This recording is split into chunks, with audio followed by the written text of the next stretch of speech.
आलेलं मांस, पावाच्या मध्ये ते मांस घालतात किंवा मांसाच्या बाहेर पाव असतो, त्याला ते हॅमबर्गर म्हणतात, त्याला ते बर्गर म्हणतात, त्याला ते पिझ्झा म्हणतात, नाव त्याला अनेक देतील.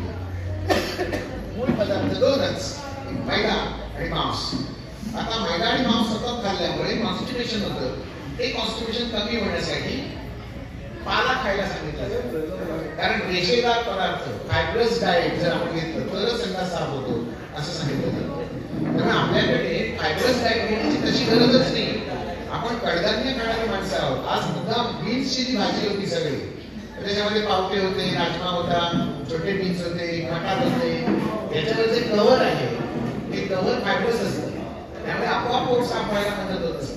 ते घासलं जातं आपल्याला आतल्या आणि ते घासलं जाण्यामुळे आतला मळ जो असतो हा पुढे सरकायला मदत होत असते. आपल्या सगळ्या जेवणात तेलाचा वापर आपण भरपूर करतो, तसा करणं आवश्यक आहे. ज्या जेवणात तेल जास्ती तेच पचतं, नाहीतर ते पचत नाही. अर्थात तेलाचा तवंग असलेला नको, परंतु तेल आवश्यक आहे. जेवणामध्ये तेल आणि तूप या दोन्ही गोष्टी आवश्यक आहेत. जसं रोलर कोस्टर नावाचा एक प्रकार तुम्हाला सगळ्यांना माहिती असेल. रोलर कोस्टर म्हणजे अशा मोठ्या असे झोपाळ्या असतात आणि त्या शिड्या असतात, उलट सुलट फिरवलेल्या शिड्या असतात. त्याच्यात गाडी बसायचं आपण, त्याला ते लॉक लावतात आणि ती गाडी अशी गोल गोल गोल गोल फिरवतात. आता हे जे रोलर कोस्टर आहे, जे जर कोणी बघितले असते, बसला असतात, तर तुम्हाला त्या आणखीन एक गंमत मी सांगेन. जेव्हा तुम्ही वर जाता तेव्हा तुम्हाला फोर्स जास्ती लागतो, वरून खाली येताना मात्र फोर्स लागत नाही. हेच रोलर कोस्टर आपल्या शरीरामध्ये आतड्यांच्या रूपामध्ये आहे.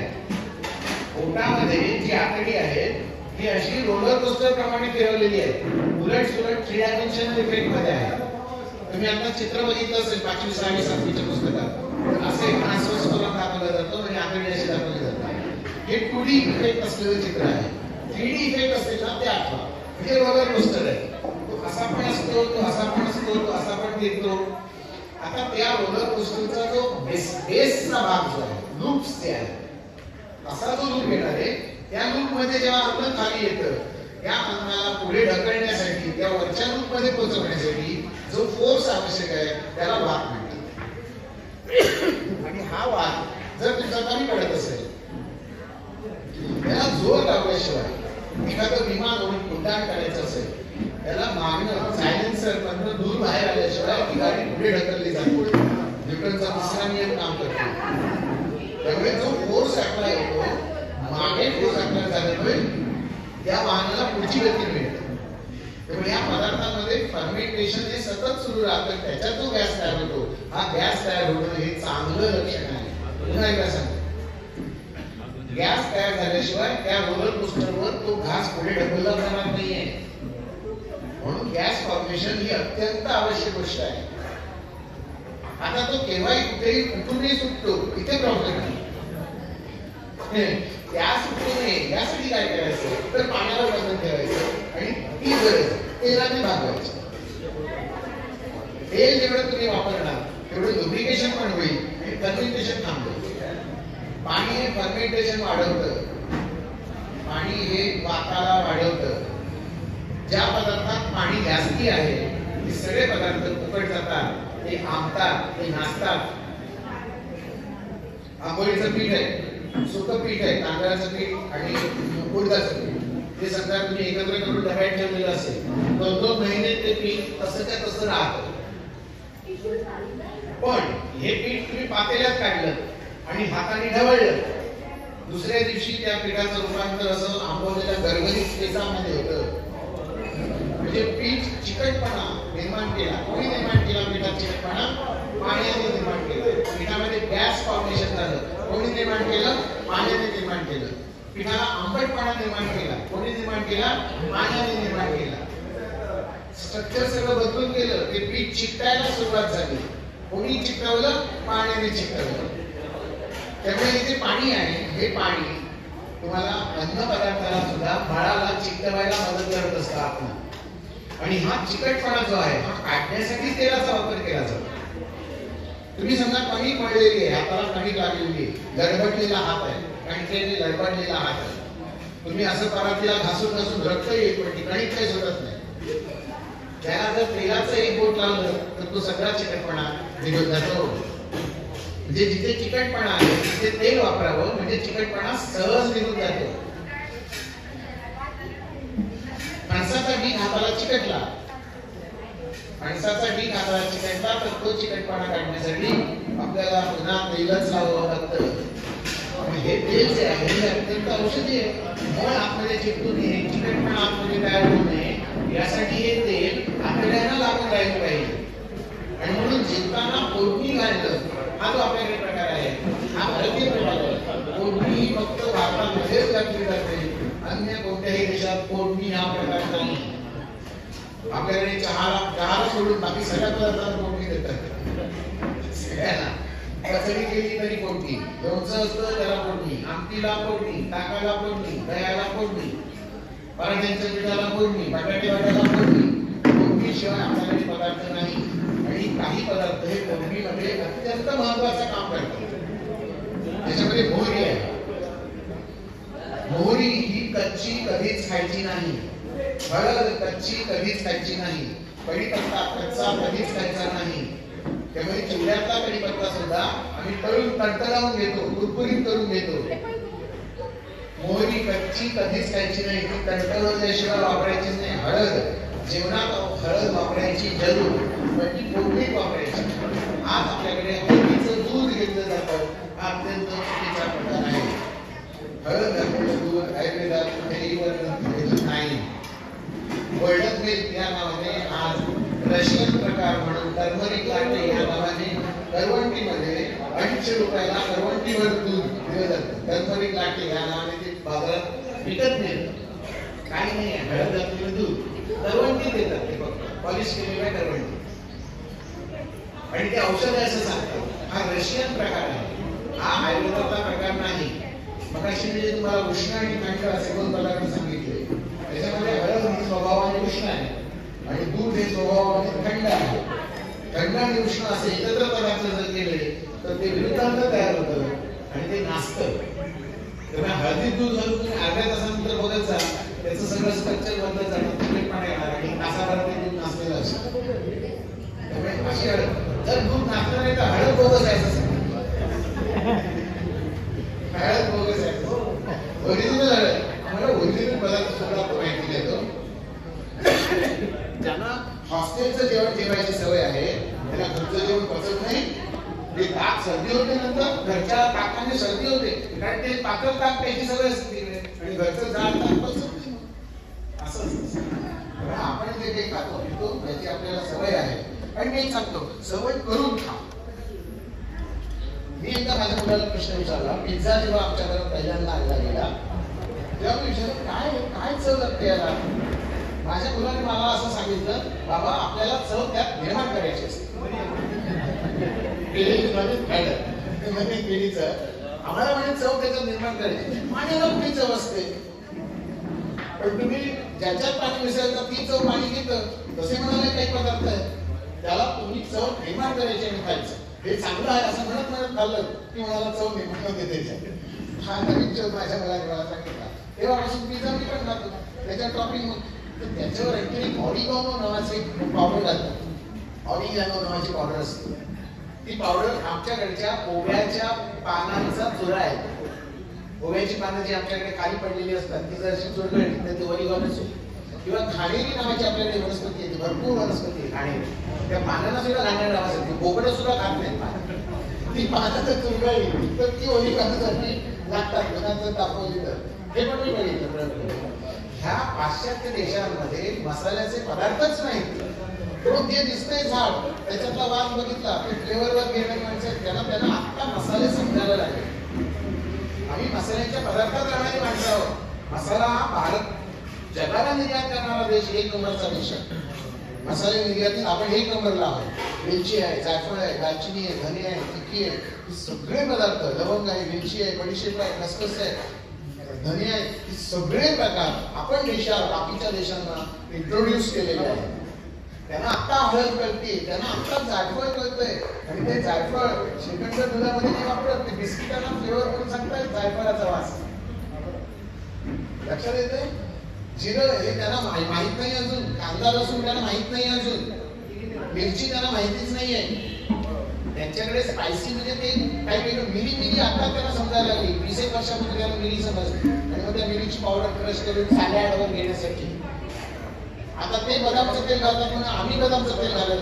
बदाम तेल आपल्याला पचत नाही, बदाम तेल आपण वापरायचं नाही. कारण काय, 3 नंबरचा नियम, जे माझ्या आई वडिलांनी खाल्लं नाही ते मला पचणार. माझ्या आई वडिलांनी कोणतं तेल खाल्लं लहानपणापासून? खोबरेल तेल वापरलंय, तीळ तेल वापरलंय, शेंगतेल वापरलंय, ते तेल वापरा. लहानपणापासून मी जे अन्न खाल्लेलं आहे, जे तेल पिलेलं आहे, ते तेल तुम्ही वापरा. ते तुम्हाला सहज पचणार. परंतु ते अपूर्णाचं तेल आणि बदामचं तेल, काही राईस ब्राम तेल आता नवीन निघाले, हे नको वापरू. काय असतं आतमध्ये आपल्याला माहितच नाही. डालडा हा तर प्रकार कधीच घरात आणू नका. डालडा आणि तूप, म्हशीचं तूप आणि डालडा असं जर हातावर धरलं, म्हशीचं तूप या हातामध्ये, डालडा माझ्या उजव्या हातामध्ये आहे, तर सगळ्या माझ्या शरीराच्या तापमानाला विरघळणारं तूप आहे. 5-7 मिनिटांमध्ये हे तूप विरघळायला सुरुवात होते. म्हशीचं तूप असं पागळतं खाली, पण डाळ्याचा गोळा तसाच राहतो. आणि हा डाळा जर पोटात गेला तरी तो आपल्या शरीराच्या तापमानाला विरघळत नाही आणि मग तो त्याचा गोळा तसाच राहतो. त्याला आम्ही कोलेस्ट्रॉल. जे म्हशीचं तूप माझ्या तापमानाला पचतं म्हणून म्हशीचं तूप डाळ्यापेक्षा उत्तम आहे. आता म्हशीचं तूप मी समजा उजव्या हातात घेतलं आणि गाईचं तूप मी जर डाव्या हातात घेतलं आणि जर मी माझा हात असाच ठेवला, दुसऱ्या मिनिटाला गाईचं तूप पातळ व्हायला सुरुवात होते, म्हशीचं तूप तसंच राहतं. म्हणजे तुलना करून बघायची झाली, यंत्रांची गरज नाही. माझं शरीर हे सगळ्यात मोठं यंत्र आहे. मला काय पचणार आहे माझं शरीर मला सांगतंय. माझ्या हातातलं गाईचं तूप मला सहज विरघळलेलं दिसलं म्हणजे गाईचं तूप मला सहज पचणार आहे, हे समजून घ्यायचं. त्याला यंत्रांची गरज नाहीये. आपण यंत्रांवर एवढे अवलंबून राहायला लागलोय की त्या यंत्रांमध्ये दिसलं म्हणून मला शुगर, यंत्रामध्ये दिसलं म्हणून मला ब्लड प्रेशर, यंत्रामध्ये दिसलं म्हणून मला थायरॉइड, यंत्रामध्ये दिसलं म्हणून माझं कॅल्शियम कमी आहे, असंच आम्ही समजायला लागलो. कोणतेही आजार यंत्र सांगू शकत नाही. इथे डायबिटीस किती जणांना आहे? हात वर करा, मी एक प्रश्न विचारणार. डायबिटीस कुठे आहे? डायबिटीस दाखवा मला. कुठे आहे डायबिटीस? नाही दाखवता येत. जो आजार दाखवता येत नाही तो आजारच नाही. साधं सोपं सूत्र लक्षात ठेवा. तुझं डोकं दुखतंय आता? नाही दुखत. तुझं पोट दुखतंय का आता? नाही दुखत. का नाही दुखत? तुझं पोट का नाही दुखत आणि तुझं डोकं का नाही दुखत? का नाही दुखत पोट? शरीर मला सांगत नाही. बघा, ज्या वेदना मला जाणवतात ते शरीर तुम्हाला सांगणार आहे. मग ती पायाची खोट दुखली तरी शरीर तुम्हाला सांगणार आहे, न कुसकटलं तरी शरीर तुम्हाला सांगणार आहे. डोकं दुखतंय, इथे दुखतंय, इथे दुखतंय, इथे दुखतंय, तुम्ही स्पेसिफिक सांगू शकता, हो इथेच दुखतंय. डोळा दुखतोय, हो असा फुटल्यासारखा दुखतोय. पोटात, हो इथे दुखल्यासारखं, असं भोसकल्यासारखं दुखतंय, पिळल्यासारखं वर्णन करू शकतो आम्ही. ज्या वेदना आहेत त्याचं वर्णन आपल्याला जर करता येत असेल तरच तो आजार आहे. यंत्राला कळत नाहीये तुम्हाला डायबिटीस कुठे आहे. डोकं दुखत असलेलं शरीर तुम्हाला सांगणार, पोट दुखत असलेलं शरीर तुम्हाला सांगणार, फ्रॅक्चर झालेलं शरीर तुम्हाला सांगणार. आणि या वेदनेवरचं सगळ्यात चांगलं औषध विश्रांती हे आहे. पोटात दुखत असेल तर काय करणार? पोटाला विश्रांती देणार. माझ्या या पायात काटा घुसला, मी काय करणार? हा पाय मी वर उचलत चालणार, मी या पायाला विश्रांती देणार. माझा हात फ्रॅक्चर झाला, माझ्या हाताला मी विश्रांती देणार. इथपासून इथपर्यंत हाताचं काम बंद, प्लॅस्टर घालून टाकणार, विश्रांती देणार. डोकं दुखतंय, सगळ्यात पहिल्यांदा तुम्ही काय करता? डोक्याला विश्रांती देता. आज मीटिंगला मी येणार नाही, माझं डोकं दुखतंय, माझं पोट दुखतंय, मी आज वडासाठी काही करणार नाही, मी आज लग्न करणार. ज्या अवयवामध्ये दोष आहे त्या अवयवाला आपण विश्रांती देत असतो. आणि जर ती विश्रांती दिली नाही आणि जर तुम्ही कामावर गेला तर तुम्हाला सक्तीची विश्रांती सर लावून झोपवून 2000 रुपये तुमच्याकडे घेणार आणि विकतची विश्रांती देणार. त्यापेक्षा फुकटची विश्रांती घरातच घ्या. एक सीएल पडेल जाऊ दे. तुम्ही शरीराच्या नियमांच्या विरोधात गेलात की शरीर तुम्हाला नुकसान करणार. तुम्हाला चक्कर आली असं असं असं असं असं पडल्यासारखं वाटतंय, सगळ्यात पहिल्यांदा काय करायचं? चक्कर आल्यानंतर सगळ्यात पहिल्यांदा तुमच्याकडनं काय करवून घेतलं जातं शरीराकडनं? चक्कर आल्यानंतर सगळ्यात पहिल्यांदा तुम्हाला बसावंसं वाटतं. बसल्यानंतर जर चक्कर कमी झाली नाही तर तुम्हाला शरीर झोपवणार, तुम्हाला पाडवणार, आणि पाडवल्यानंतर तुमच्या मेंदूला जेवढं रक्त हवं तेवढं आपोआप मिळालं की चक्कर कमी होणार. साधी गोष्ट सांगताय, चक्कर म्हणजे ब्लड प्रेशर आणि अटॅक हा डॉक्टरने निर्माण केलेला भ्रम आहे. अजिबात घाबरू नका. आज तुम्ही जेवढ्या मोठ्या हॉस्पिटल्सच्या नावाने जाता, ही हेल्थ केअर सेंटर्स असं वाटतात तुम्हाला, ही हेल्थ केअर सेंटर्स नाहीये, ही हेल्थ केअर सेंटर्स आहे. ही भीती निर्माण करणारी केंद्र आहे. प्रत्यक्षात जो आजारच नाहीये, जो तुम्हाला समजतही नाहीये, जो आजार, जे लक्षण तुम्हाला आहे ते यंत्राला कळत नाही, आणि यंत्र जे सांगतो तो त्रास तुम्हाला नाही. कोलेस्ट्रॉल कितीतरी जणांना आहे, कोलेस्ट्रॉलची बरीच प्रश्न. कोलेस्ट्रॉलचा त्रास काय असं विचारलं तर ते म्हणतात आम्हाला माहितीच नाही. डॉक्टरने सांगितलं म्हणते ट्रायग्लिसराइड्सचा त्रास काय? त्रास तर काहीच नाही. थायरॉइड काय त्रास आहे? थायरॉइडची गोळी घेणाऱ्याला कोणाला आहे थायरॉइडची गोळी? कोण घेते? समजा आहेस तू गोळी घेतेस असं समज. आता तुला त्या प्रश्नाचं उत्तर देता येणार काय? थायरॉइडची गोळी तू खालीच नाही. मी प्रश्न असा विचारतो, 15 वर्ष तू थायरॉइडची गोळी खातेस, तुझा फायदा काय? डायबिटीस आहे तुम्हाला विचारतो, किती वर्ष डायबिटीस आहे तुम्हाला? 2 वर्ष. तुझा डायबिटीस किती वर्षाचा? 2 वर्षाचा. 10 वर्षाचा जुना डायबिटीस कोणाला? 10 वर्षाचा जुना डायबिटीस. डायबिटीसचा तुम्हाला त्रास काय आहे आणि 10 वर्ष औषधं घेऊन फायदा काय आहे? बघा हा प्रश्न आहे. डायबिटीसचा तुम्हाला त्रास काय आहे आणि डायबिटीसची 10 वर्ष औषधं घेऊन फायदा काय झाला? मी बिझनेसमन आहे, मला फायदा दिसला पाहिजे. हे औषध घेतल्यानंतर हा फायदा झाला, औषध जरूर घ्या. हे औषध घेतल्यानंतर माझा हा तोटा झाला, औषध बदला. हा रोकडाची व्यवहार. गेल्या 26 वर्षात मी स्वतः गेल्या 26 वर्षात अमृतांजन पण लावलेलं नाही. एवढा फिट अँड फाईन आहे. प्रचंड हेक्टिक शेड्यूल आहे. म्हणजे गेल्या 30-35 दिवसामध्ये मी 15 फ्लाईट्सने प्रवास केला. फ्लाईटचा प्रवास आहे, बसचा प्रवास आहे, स्वतः ड्राईव्ह करतोय. परवा मी चिपळूणला गेलो, ड्राईव्ह करत गेलो चिपळूण पर्यंत. 5 तासांचा प्रवास, तिथे 3 तास उभं राहून लेक्चर दिलं आणि परत येताना 5 तासांचा प्रवास. पहाटे 3 वाजता आलो आणि सकाळी 10 वाजता परत माझं दुसरं लेक्चर. फक्त जेवणाची वेळ बदलली मी आणि मला फायदा झाला. तुम्ही जर विचारलं काय आहे तुमचं आरोग्याचं रहस्य, ब्रँड अँबॅसेडर मी म्हणतो. निरोगीपणाचा मी ब्रँड अँबॅसेडर. काय आहे वैशिष्ट्य? तर फक्त जेवणाची वेळ बदलली.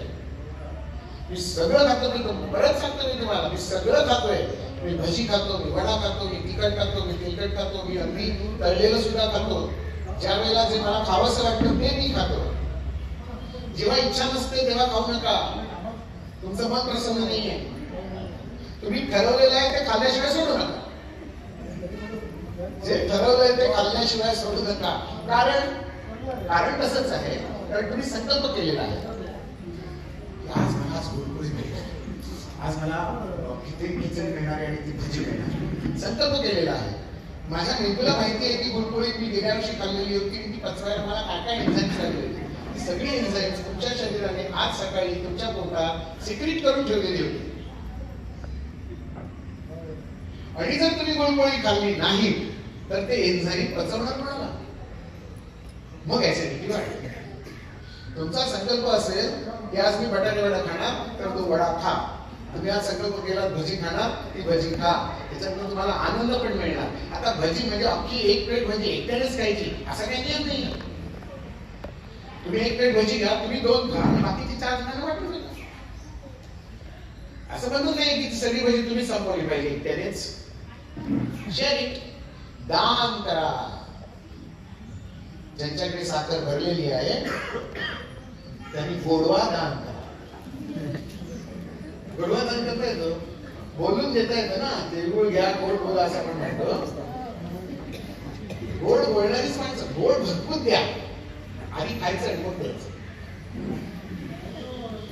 गोड भरपूर खा. पुन्हा सांगतो, माझा आता तुम्हाला स्लाइड्स नाही, स्लाइड दाखवली असते. डायबिटीसचा एक पेशंट, 8 वर्ष डायबिटीस 350च्या शुगर आहे, पायाला झाली जखम, इथे जखम झाली आणि ही जखम कधी बरी होत नाही. भोपळ्याला झालेली जखम असते, ते रक्तपुरवठा कमी असतो आणि वांग्या एवढी जखम तिथे तयार झालेली होती. पिवळी पिवळी पिवळी आणि पांढरी जखम होती. लाल जखम असली तर ती भरते, पिवळी आणि पांढरी असली तर ती जखम भरत नाही. त्याच्यासाठी त्याने इन्सुलिन सुरू केलं, 3 वेळा इन्सुलिन दिलं, 2 वेळा डायबिटीसच्या गोळ्या खायला लागल्या, साखर अजिबात बंद, भात जेवायचं नाही, चहा प्यायचा नाही, सगळं कडक पथ्य. वय वर्ष 72 आणि हे तर गोड जेवणारे प्राणी. ते असे बारीक बारीक बारीक बारीक बारीक होत गेले, जखम भरतच नाहीये. आता डॉक्टरांनी सांगितलं की आमची इन्सुलिनची मात्रा याच्यापेक्षा वाढवता येत नाही. जरी तुमची 3.5ची शुगर असली, यापेक्षा शुगर वाढवता येणार नाही, इन्सुलिन वाढवता येणार नाही. आता तुमचा पायच कापून टाकायला, गुडघ्याच्या खाली पाय कापून टाकायला. पण कापलेला पाय तुला भरेल याची गॅरंटी आम्ही नाही देत. आता हे स्केअर सेंटर नाही का झालं, पण आधी तुमचं सही मी घेऊन टाकतो ना. ते आम्हाला पूर्ण कल्पना दिलेली आहे, आमचा पाय जाण्याची शक्यता आम्हाला माहिती आहे. सही घेऊन करणार का पुढे? शेवटी आले माझ्या मुंबईच्या ऑपरेटमध्ये आले रमेश देसाई नावाचे पेशंट. त्यांना म्हटलं सगळ्याच्या सगळं बंद करायचं, पहिल्यांदा गोड खायला सुरुवात. आहाराच्या पदार्थांमध्ये आमच्याकडे 6 चवी ज्या सांगितल्या आहेत, प्रत्येक चवीला एक वैशिष्ट्य दिलेलं आहे. कोणती चव खाल्ल्यानंतर शरीरात काय बदल होतात हे लिहिलेलं आहे. तसं गोड पदार्थ जे आहेत लिहिलेले, या गोड पदार्थांचे पदार्थ जेव्हा तुमच्या शरीरात जास्ती जातात तेव्हा नवीन पेशी तयार होतात, शरीराचं भुरळ होतं, शरीराचं पोषण होतं, इम्युनिटी वाढते, प्रतिकार शक्ती वाढते. संधानकर सांगितलेले आहे, हाडं जुळण्यासाठी, जखम भरण्यासाठी गोड चव आवश्यक आहे. मगाशी म्हटलं आरोग्याचा इथे असेल असं मला सांगितलं, आरोग्य तिकडे जा. गोड खाल्ल्याशिवाय जखम भरणारच नाहीये. आज बरोबर डायबिटीसच्या जखमांना गोड खाऊच नका, आहे ती साखर झाडून टाकली जाते. पेशी तयार कशा होणार? हे आजोबाला सांगितलं, आजोबा नाहीतर तुमचं काय जाणारच आहे. आता मी सांगतो तसं एन्जॉय करा. बालगडी भाषा मी म्हण आहे, 5 वर्ष आयुष्य कमी झालं तरी चालेल, खाऊन पिऊन मारायचा अशी म्हण आहे. आनंद निर्माण करायला म्हणून 5 वर्ष आयुष्य कमी झालं तरी चालेल, खाऊन पिऊन मारायचा. कोकणी माणूस, गोवन माणूस आणि कोकणी माणूस कल्चरमध्ये काहीच फरक नाही, एकच कल्चर आहे. फूड आपलं एकच आहे. नारळ आपण तेवढाच वापरतो, आपल्यापेक्षा नारळ जास्ती कारवारमध्ये वापरतो. जिथे आम्ही अर्धा नारळ वापरतो तिथे ते पाऊण नारळ किंवा 1 नारळ वापरतो. जिथे आम्ही शेंगतेल वापरतो तिथे ते खोबरेल तेलातलीच त्यांची बर्फी असते किंवा त्यांचा शिरा असतो. एवढं खोबरेल खाली वापरतात. केरळमध्ये तर ही नारळाची राजधानीच आहे केरळ. भरपूर खोबरं खा, भरपूर नारळ खा. इम्युनिटी वाढण्यासाठी नारळ एवढं चांगला पदार्थ नाहीये दुसरा. आणि आपल्या सगळ्यांचा पिंड नारळावरच वाढलेला आहे. नारळ खाल्ल्याशिवाय एकही दिवस तुमचा जाता नाही. सोलकडी होती आज, नारळाच्या रसाची सोलकडी होती. नारळाचं पाणी मात्र डेंजर आहे. आता बघा सांगतो तुम्हाला, आज तुम्ही नारळाचं पाणी म्हणजे पिता, ते नारळाचं पाणी पित नाही, ते तुम्ही आडसर पिताय, तुम्ही शहाळ्याचं पाणी पिताय. सांगितलंय नारळाचं पाणी, तुम्ही पिताय आडसर. नारळाचं पाणी अर्धी वाटी असणार आहे, आडसर ग्लास भरून असणार आहे. फरक कुठे येतोय? कच्चं फळ आहे आडसर म्हणजे शहाळ ही कच्चं फळ आहे. आपल्याकडे सगळी फळं पिकल्यानंतर खायला सांगितलेली आहे. कच्चं खाणार असाल तर ते संस्कारित करून सांगितलेलं आहे. आता हीच पपई जर तुम्हाला कच्ची पपई खायला दिली असती, तुम्ही खाल्ली असतील का कच्ची पपई? नाही, पपई पिकलेलीच खायची. पण ती कच्ची होती म्हणून त्याच्यावर संस्कार केला, आंबट पदार्थांचा, तिखट पदार्थांचा, मिठाचा, आणि मग ती संस्कारित करून खाल्ली, मग ती तुम्हाला फळ चांगलं देणार आहे. नारळ कच्चा खाल्ला तरी चालतो, पिकलेला नारळ कच्चा खाल्ला तरी चालतो. जे देवासाठी ते देहासाठी. देवाला आडसर दाखवतात कधी नैवेद्य म्हणून. गंमत म्हणून नारळ खायला, शहाळ प्यायला काही हरकत नाही. पुन्हा एकदा सांगतो, गंमत म्हणून तुम्ही आडसर खा, शहाळ प्या, काही प्रॉब्लेम नाही. औषध म्हणून घेणार असाल, नॉट अलाउड. औषध म्हणून नारळाचं पाणी म्हणून तुम्ही जर नारळाच्या पाण्याखाली शहाळे पित असाल, चालणार नाही. गर्भिणी विशेषतः त्या नवऱ्यांचं प्रेम त्या गर्भिणीवर एवढं की 9 महिने उठू जातं. रोज एक अडचण ते आपल्याकडे नाही, मुंबईमधली फॅशनच झाली. त्या बाईला दिवस गेले, नारळाचं पाणी द्या, रोज एक शहाळ्याचं पाणी होतं बाईला. आता हे पदार्थ पचायला जड आहे, शहाळं हे पचायला जड आहे. जरी ती मलाई असली तरी त्यातलं पाणी हे पचायला जड असतं. कच्ची फळं पचायला जड असतात. जांभळं कच्ची, करवंद कच्ची, आंबा कच्चा, पपई कच्चा, पेरू कच्चा नाही खात आपण. म्हणून नारळ सुद्धा कच्चा खायचा नाही. औषध म्हणून तर पुन्हा सांगतो नाही. पण शहाळ्याची आमटी करून चालेल का? चालेल. कोवळ्या खोबऱ्याचं भाजी करून चालेल का? चालेल. संस्कारित करून का? काहीच प्रॉब्लेम. बिना संस्कार करणार असाल तुम्हाला काही ना काही भविष्यात रोग होणारे आहे. त्यामुळे आम्ही जे पदार्थ खातो ते पदार्थ नीट पचनात असेच घ्यायचे.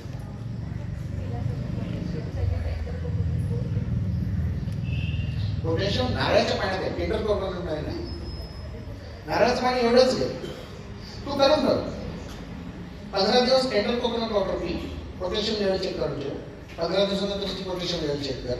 आणि पुढचे 15 दिवस नारळाचं पाणी जे घरात आपण चॉकलेटी रंगाचे नारळ देवासाठी जे फोडतो त्यातलं नारळाचं पाणी एवढंच पाणी पी. सोलकढी घे आणि बघ पोटॅशियम वाढते. आणि पुन्हा एकदा सांगतो, हे पोटॅशियम, सोडियम, मॅग्नेशियम हे सगळं जे आतमध्ये जात आहे ह्याच्यावर अभ्यासच करू नका असं मी सांगतो. खरं सांगायचं आपल्याला कुठे माहिती माझ्या शरीरात, तुम्हाला पण कुठे माहिती आहे तुमच्या शरीरात लिव्हर कुठे आहे? 1 आहे की 2 आहे? फुफ्फुस 1 आहे की 2 आहे? ते कुमार गंधर्वांना एकच फुफ्फुस होतो, बाईच्या 72 वर्षी कळलं. पण ताण आला मस्त घेत आहेत ते. असं आत एकदा आमचं काम काय आहे, एकदा नरड्यातनं अन्न खाली गेलं की आमचा संपर्क तुटला. पुढे त्या अन्नाचं काय होतंय आम्हाला दुसऱ्या दिवशी पर्यंत काहीही कळत नाही. आतमध्ये जाऊन त्याच्यावर प्रोसेस जी एन्झाइम्स तयार करायची असतात ती मी कुठे तयार करतोय? माझं शरीर तयार करतंय. पांढरा भात मी जेवलो, लाल रक्त कोण तयार करतं? मी नाही तयार करत. आतमध्ये एक शक्ती आहे ती याला कन्व्हर्ट करत असते. आणि हा जो कन्व्हर्टर आहे त्याला आम्ही ईश्वर म्हणतो. तो त्याच्या हातात एकदा दिलंय, अहम वैश्वानरो भूत्वा प्राणिनाम देहमाश्रिता प्राणापान समायुक्ता पचामी अन्नम चतुर्विधम. मी अन्न पचवून देणार आहे, मी पोटॅशियम तयार करणार आहे, मी कॅल्शियम तयार करून देणार आहे, मी तुमची शुगर जाळणार आहे, मी तुमचं हिमोग्लोबिन वाढवून देणार आहे, मी तुझं थायरॉइड नॉर्मल ठेवणार आहे, असं भगवंत सांगतात. आणि जर ते सांगत असतील पूर्ण विश्वास ठेवणार. आता एखाद्या वेळेला कमी जास्त रिपोर्ट्स मध्ये येऊ शकतं. आता ते एकदा रिपोर्ट मध्ये कमी मिळालं म्हणजे आयुष्यभरासाठी गोळ्या, हा अन्याय आहे हो शरीरावरचा. ही खूण मी करून दाखवतो. ही खूण तुम्हाला माहिती आहे की नाही? बघा, माहिती आहे, बहुतेक जणांना माहिती आहे. ही खूण सगळ्यांना माहिती आहे. ECG ची खूण आहे. हृदयाचा आलेख असा असतो, वर खाली वर खाली खाली खाली आणि सरळ. ती रेषा सरळ आली काय म्हणायचं? गेला. जेव्हा रेषा सरळ येते तेव्हा जर गेला तरी अप अँड डाऊन म्हणजे काय? हे लाईफ आहे. कधीतरी 60, कधीतरी 160, कधीतरी 80, कधीतरी 180 असू देत की. 120 ते 180 झालं ते लगेच आता मला अटॅक यायचा आहे. कोणी सांगितलं तुम्हाला असं? असं नाहीये. काही वेळा शिडीवर आता इथे समजा शिडी लावली इथे आणि तुम्ही त्या शिडीच्या 4थ्या पायरीवर आहात आणि जर तुम्हाला येऊन कोणी प्रश्न विचारला तुम्ही वर चढताय की खाली उतरताय, काय देणार उत्तर? तुम्ही वर चढताय की खाली उतरताय की तिथेच आहात? काहीही संभवू शकतं. वर पण चढू शकतो, खाली पण उतरू शकतो, तिथे पण थांबू शकतो. तो व्यक्ती ठरवेल. तसं माझ्या शरीरातला जो आत्मा आहे तो ठरवतो माझ्यासाठी शुगर किती आज ठेवायची. तुमचा जो संकल्प आहे आज मी दिलेला आहे सगळा वसूल करायचा आहे मला, तर तो तुम्हाला 10 एन्झाइम तयार करून देईल आज. आणि त्यात गरजेपेक्षा जास्ती जर तुम्ही 2 गुलाबजाम खाल्ले, शेवटचं बूच लावतात तसं गुलाबजाम शेवटचं मारून ठेवलं. आता मला सांगा, मग ही जर शुगर वाढलेली दिसली म्हणजे काय तुम्हाला लगेच डायबिटीस झाला? प्रत्येकाची पचन शक्ती वेगळी आहे. प्रत्येकाचा अगदी वेगळा आहे. या सगळ्यांना 120-80च्या तुलनेमध्ये तोडू नका, मोजू नका. समजा मी, तुम्ही आणि तू, आपण तिघांनी समजा इथे बसतो, आपण तिघं इथे बसतो आणि आपली साखर तपासली. तुमची साखर, आताची साखर जी आहे ती 100 आहे, तुझी 200, माझी 300 आहे. शुगर तपासली, रॅन्डम ब्लड शुगर तपासली. आपण इथेच 2 तास गप्पा करत बसतो. तू तिथं उठलेली नाहीस, तुम्ही तिथं उठलेली नाही, मी इथे बसलो नाही. तुम्हाला 100 ग्रॅम बटरस्कॉच आईस्क्रीम, तुला 100 ग्रॅम बटरस्कॉच आईस्क्रीम, मला 100 ग्रॅम बटरस्कॉच आईस्क्रीम. 2 तास बटरस्कॉच आईस्क्रीमने आज जाऊन जो परिणाम दाखवायला पाहिजे तो दाखवला. 2 तासानंतर तुमची शुगर 100 ची 140 झाली. म्हणजे 100 ग्रॅम आईस्क्रीमने तुमची शुगर 40 ने वाढली. तुझी कितीने वाढली पाहिजे? एवढीच वाढली पाहिजे. गणित आहे. तुझी जर 200 असेल तर तुझी 240 झाली पाहिजे ऍज पर रूल. आणि माझी 300 असेल, माझी 340 झाली पाहिजे, कारण मी 100 ग्रॅमच आईस्क्रीम खाल्ली. परंतु व्यवहारामध्ये असं दिसत नाही. व्यवहारामध्ये असं दिसत नाही. कारण मी काल रात्रीपासून 5:30 पासून काहीच खाल्लेलं नाहीये आणि मी 100 ग्रॅम आईस्क्रीम खाल्लं. माझ्या शरीरातले परिणाम वेगळे असणार आहेत. ह्यानी अगदी तुडुंब जेवलेले आहेत, ते आता आकांड जेवलेले आहेत, शेवटच्या गुलाबजाम भूच लावलेला आहे आणि त्यांनी 100 ग्रॅम आईस्क्रीम खाल्लं. त्यांची शुगर वाढणार आहे जास्त. आणि ही कॅज्युअली तिला बटरस्कॉच आईस्क्रीम खूप आवडतं. वा, बरंच झालं. मला बटरस्कॉच आईस्क्रीम आवडत नाहीये आणि मी कंटाळत खाल्लं. ते म्हणतात नाही उठपर्यंत आलेलं आपण तर तोंडातच फिरेल माझ्या आईस्क्रीम. आणि जरी त्यांनी खाल्लेलं असलं, आमच्या तिघांच्याही शुगर लेवल्स वेगवेगळ्या येणार. याचं कारण प्रत्येकाची प्रकृती आणि प्रत्येकाचा अग्नी त्यामागे काम करतो. म्हणून तुझं पोटॅशियम तुझ्यासाठी योग्य आहे, याच्यासाठी तुझं. आणि ही ठरवणारी शक्ती वैश्वानर आहे, तो भगवान विष्णू. म्हणून तो ईश्वराला नमस्कार करायचा. आता मी हे सगळं अन्न खातोय, हे सगळं डोळ्यांनी बघायचं, त्याला त्याची संवेदना द्यायची. मी आता हा तिखट पदार्थ खाणार आहे, हा गोड खाणार आहे, हे आंबट खाणार आहे, हे असं खाणार आहे, हे असं खाणार आहे. आणि स्पर्शाची अनुभूती, शब्द स्पर्श रूप रसगंध, मग त्याला संवेदना होतात आणि तो बाकीच्या मीटिंग देतो सगळी लगेच की आज हा गोड जास्त खाणार आहे, तो आज दूध जास्त खाणार आहे, तो आज चटणी कमी खाणार आहे. मग तुला एन्झाईम कोणाकडे घ्यायचे, लिव्हरकडे एवढे घे, मग तुला आणखी जायकडे एवढे घे, तुला पोटातला आहे ना HCl ते एवढं आणखी तयार करून ठेव. हे अगदी तसंच आहे जसं आपल्या घरात एखाद्या सामाजिक कामासाठी एखाद्या पाहुण्याला निमंत्रित केलं जातं. हळदी कुंकवाचा एक कार्यक्रम आहे आणि एका बाईंना, ज्येष्ठ नागरिक आहेत त्या बाईंना हळदी कुंकवावर लेक्चर देण्यासाठी ते निमंत्रित केलं जातं. आता हळदी कुंकवावरचं व्याख्यान आहे. मग जे आयोजक आहेत त्यांनी त्या बाईंचा सन्मान करण्यासाठी त्यांच्यासाठी साडी, चोळी, असं काही काही फुलं, गजरा, असं सगळं हळदी कुंकू असं सगळी तयारी करून आणलेली आहे तिथे. ऐन वेळी ह्या बाईंच्या ऐवजी तिचा नवरा बुवा आला.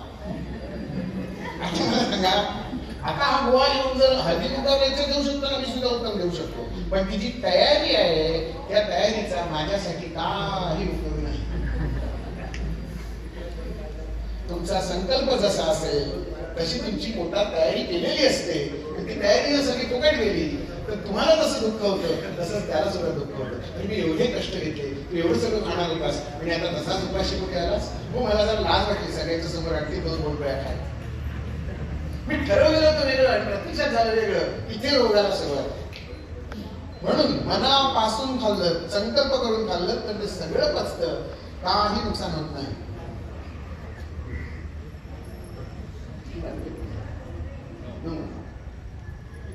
आता तुमच्या मनात काही प्रश्न असतील तर ते प्रश्न आपण घेऊ. नमस्कार. ये सरसों का तेल हेल्दी है खाने के लिए और बचने के लिए? सरसों का तेल तैयार कहाँ होता है? सरसों का तेल तैयार कहाँ होता है? उत्तर प्रदेश में तैयार होता है. ठंडे मौसम में वो तैयार होता है. वहां क्यों तैयार होता है? क्योंकि बाकी का मौसम ठंडा है, इसलिए गर्म मिजाज का तेल वहां चाहिए, इसलिए वहां जाकर आप सरसों का तेल इस्तेमाल कीजिए. लेकिन आप सी शोर में रहने वाले हो अभी, तो सरसों का तेल यहाँ इस्तेमाल करने की जरूरत ही नहीं. कभी कभी चलेगा, 50-50 चलेगा. आधा सरसों का तेल, दोपहर के खाने में सरसों का, शाम के खाने में कोकोनट ऑयल। लेकिन एक खाने में 2 तरह के तेल एक साथ नहीं इस्तेमाल करने। वही रूल जो मैंने बताया, एकच पदार्थ जर तुम्ही खाणार असाल तर त्याला एकच एन्झाईम तयार करावं लागेल आणि जर 2-3 एन्झाईम एकत्रच घ्यायची असतील आणि त्यांचं कॉम्बिनेशन जर घेत असाल तर ते जे तिसरा पदार्थ तयार होतो भौतिकशास्त्राच्या नियमाप्रमाणे तो तिसराच होतो आणि मग त्याच्यासाठी काय एन्झाईम घ्यायचं हे मेंदूला कळत नाही आणि मग तो अवयव बाजूला ठेवला जातो, तो त्या अवयवांकडनं तो पदार्थ बाजूला होतो आणि मग त्यांची मीटिंग होते आणि मग 6 महिन्यात अहवाल येणार, मग त्या लिव्हर मधनं असं घेऊन ते पचन होईल आणि मग ते लिव्हर ते सिक्रेशन करून तुम्हाला देईल आणि मग त्याचं पचन होईल। तोपर्यंत तुला खाल्लं बरं पाणी जमलेलं असतं। त्यामुळे ते अशा पद्धतीत खायचं ज्याची तुम्हाला सवय आहे, जे आवडतंय खाऊ शकता, काहीच प्रॉब्लेम नाही। खावा जे तुम्हाला खाऊन पचतं, जे खाऊन तुम्हाला त्रास होत नाही असं तुम्हाला वाटतं ते पदार्थ बिनधास्त खा। पुन्हा एकदा सांगतो, हित माझं हित ज्याच्यामध्ये आहे, हिताहितम सुखम दुःखम, हित माझं ज्याच्यामध्ये आहे असं तुम्हाला वाटतं ते तुम्ही सगळे करा। बाबासाहेब पुरंदरेंची एक गोष्ट मी सगळ्यांना प्रत्येक वेळेला सांगतो। बाबासाहेब पुरंदरे कुडामध्ये आलेले होते, 80 वर्ष वय होतं त्यांचं आणि त्यांचं प्रकृतीमान थोडंसं बिघडलेलं। ते म्हणाले जरा येऊन गाडी बघून जा। पण मी रात्री गेलो 8-10 वाजता, जेवत होते आणि जेवणामध्ये त्यांच्या कोशिंबीर होती, कोशिंबीरमध्ये दही होतं आणि पुन्हा वाटीत दही घेऊन ते खात होते। आता दही रात्रीच्या वेळेला खाऊ नये हा आयुर्वेदाचा नियम इतका माझ्या डोक्यात बसलेला होता। बाबासाहेब दही खाणार, रात्रीची वेळ खायचं नसतं, सर्दी होणार, आधीच तुम्हाला सर्दी आहे, तापही येऊ शकेल, खोकला वाढेल, त्याच्यात ते असे बसलेले होते, असे ताडपीत फिरले। गेली 80 वर्ष मी दही खातोय, मला या दह्याने कधीही त्रास झाला नाही, मी दही खाणार, तुम्ही गोळी जास्ती दिली तरी चालेल, पुढच्या 20 वर्षाचा आनंद माझा कमी करू नका। पटलं मला? ज्या माणसाने 80 वर्ष दही खाल्लेलं आहे, पचलेलं आहे, त्यांना दही बंद करण्याची आवश्यकता नाहीये, तो अन्याय आहे त्यांच्या शरीरावरचा। पण जर युक्तीने तुम्हाला वापरायचं असेल, मी पूर्वी खात होतो परंतु आता मला मात्र दही खाल्ल्यानंतर जरासा दम लागतो, मग मला हे सांगितलंच असेल 10 प्रकाराने दही बदलून घ्या। दही बंद करण्याची आवश्यकता नाही, मन आहे ना, प्रसन्नपणा आहे ना, खा। मग त्याचा फोडणी घाला, हळद घाला, काय ते लसूण घाला, दुसरून घ्या, गोड लस्सी, खारी लस्सी, काही प्रकार देऊ शकता। जसं दह्याचं तसं सगळे पदार्थ आहेत असं मी सांगेन। खायचं ते सगळं चाललंय, दुनिया सकाळपासून रात्रीपर्यंत मगजमारी चालली आहे, चांगलं खाण्यासाठीच चाललेली आहे। हे आयुष्याची पहिली 50 वर्ष काही मिळत नव्हतं।